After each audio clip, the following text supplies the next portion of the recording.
ഇനി നമുക്ക് സ്വാഭാവികമായും പോകേണ്ടത് കാസർഗോഡേക്കാണ്. അവിടെ സൂചിപ്പിച്ചതുപോലെ എം.വി. ജയരാജൻ കണ്ണൂരിൽ മത്സരാർത്ഥിയായി തിളങ്ങുമ്പോൾ ഇപ്പോൾ ഏറ്റവും അവസാന ദിവസം കൊട്ടിക്കലാശത്തിന് ഇ.പി. ജയരാജൻ ഉള്ളത് കണ്ണൂരിൽ ആണ് എന്നറിയുന്നു.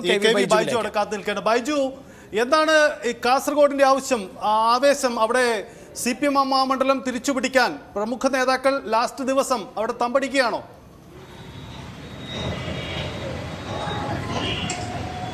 തീർച്ചയായും വലിയ ആവേശത്തിൽ തന്നെയാണ് കാസർഗോഡ് ജില്ലയും. എന്തായാലും കൊട്ടിക്കലാശത്തിന് മണിക്കൂറുകൾ മാത്രം ബാക്കി നിൽക്കെ വലിയ ആവേശത്തിലാണ് LDF സ്ഥാനാർത്ഥി MP ബാലകൃഷ്ണൻ.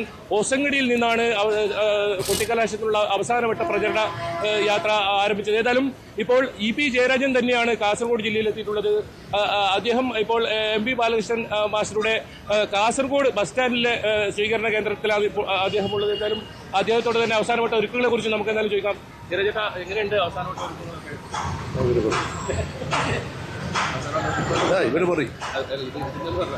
അതിന്റെ അതോറിറ്റി ഇപ്പൊ അത് നമുക്ക് വൈകുന്നേരം പറയാം. എന്തായാലും അദ്ദേഹം ഇപ്പോൾ പ്രതികരിക്കാൻ എന്തായാലും തയ്യാറായിട്ടില്ല. വൈകിട്ട് പ്രതികരിക്കാമെന്നാണ് അദ്ദേഹം പറഞ്ഞത്. എന്തായാലും വലിയ ആവേശത്തിൽ തന്നെയാണ് ഇടത് ക്യാമ്പുള്ളത്. ഇത്തവണ മണ്ഡലം തിരിച്ചു പിടിക്കും എന്ന ആത്മവിശ്വാസത്തിനാണ് ഇടതുമുന്നണിയുള്ളത്. എന്തായാലും ബാലകൃഷ്ണൻ മാസ്റ്ററുടെ പ്രവർത്തനങ്ങളും അത്തരത്തിലായിരുന്നു. വലിയ തോതിലുള്ള സ്ക്വാഡ് പ്രവർത്തനം കാസർഗോഡ് ജില്ലയിൽ ഉണ്ടായി.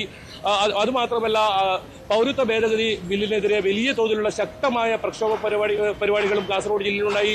2 തവണ മുഖ്യമന്ത്രി ജില്ലയിലെത്തി. അത്തരത്തിൽ വലിയ പ്രചരണം തന്നെയാണ് കാസർഗോഡ് ജില്ലയെ സംബന്ധിച്ചിടത്തോളം ഉണ്ടായതെന്ന് പറയാം. അതുപോലെ തന്നെ UDF ക്യാമ്പും വലിയ പ്രതീക്ഷയിൽ തന്നെയാണ്. മണ്ഡലം നിലനിർത്താൻ ആകും എന്ന പ്രതീക്ഷയിൽ തന്നെയാണ് അദ്ദേഹമുള്ളത്. ഏതായാലും LDF സ്ഥാനാർത്ഥി അല്പസമയത്തിനകം തന്നെ ഇവിടെ ഞാൻ നിൽക്കുന്ന കാസർഗോഡ് പുതിയ ബസ് സ്റ്റാൻഡ് പരിസരത്തെത്തും.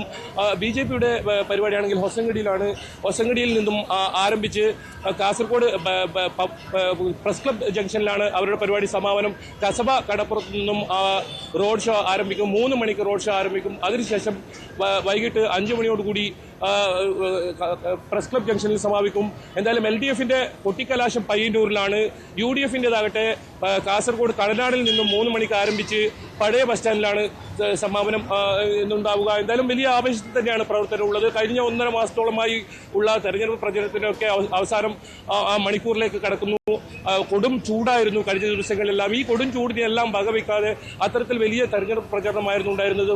മാത്രമല്ല, പകലെന്നോ രാത്രിയെന്നോ വ്യത്യാസമില്ലാതെ വലിയ തോതിലുള്ള തെരഞ്ഞെടുപ്പ് പ്രവർത്തനങ്ങളുണ്ടായി. ഏതായാലും ഇ.പി. ജയരാജൻ ഇപ്പോൾ എന്തെങ്കിലും തരത്തിൽ പ്രതികരിക്കാൻ അദ്ദേഹം തയ്യാറായിട്ടില്ല. വൈകിട്ട് കാണാമെന്നാണ് പറഞ്ഞത്. അദ്ദേഹം ഇപ്പോൾ MP ബാലകൃഷ്ണൻ മാസ്റ്ററെ സ്വീകരിക്കാനായി കാസർഗോഡ് പുതിയ ബസ് സ്റ്റാൻഡിലാണുള്ളത്. മനു, അങ്ങനെ ഇ.പി. ജയരാജൻ ഇപ്പോൾ കാസർഗോഡാണുള്ളത്. അദ്ദേഹത്തോടൊപ്പം നിരവധി പ്രവർത്തകരെ നമുക്ക് കാണാൻ സാധിക്കുന്നു. എന്തായാലും സ്ഥാനാർത്ഥി അവിടേക്ക് എത്തുന്നത് കാത്തു നിൽക്കുകയാണ്. സ്ഥാനാർത്ഥിയെ വരവേൽക്കാൻ വേണ്ടി പ്രത്യേകിച്ച് രാജ്മോഹൻ ഉണ്ണിത്താൻ കാസർഗോഡേക്ക് എത്തിയ മണ്ഡലം പിടിച്ചെടുത്തു എന്നത് വലിയ അത്ഭുതം തന്നെയായിരുന്നു. ഒരുപക്ഷെ കോൺഗ്രസ് പ്രവർത്തകരെ പോലും ഞെട്ടിപ്പിക്കുന്ന ഒന്നായിരുന്നു. രാജ്മോഹൻ ഉണ്ണിത്താൻ എപ്പോഴും വിജയസാധ്യതയില്ലാത്ത മണ്ഡലങ്ങളൊക്കെ നൽകുന്നു എന്ന ആക്ഷേപമൊക്കെ ഉണ്ടായിരുന്നു. പക്ഷേ കഴിഞ്ഞ UDF തരംഗത്തിൽ കാസർഗോഡ് രാജ്മോഹൻ ഉണ്ണിത്താൻ വിജയിച്ചു കയറുന്നു. പിന്നീട് എനിക്ക് തോന്നുന്നു ആ മണ്ഡലത്തിൽ തന്നെയാണ് രാജ്മോഹൻ ഉണ്ണിത്താൻ കൂടുതൽ ശ്രദ്ധ കേന്ദ്രീകരിച്ച് അവിടെ തന്നെ തുടർന്ന ഒരു പശ്ചാത്തലം കൂടിയുണ്ട്. അതുകൊണ്ട് ഇത്തവണയും അതിശക്തമായ പോരാട്ടം തന്നെയാണ് കാസർഗോഡ് ഉള്ളത് എന്ന് വേണമല്ലോ സഹിത്ത് നമുക്ക് മനസ്സിലാക്കാം.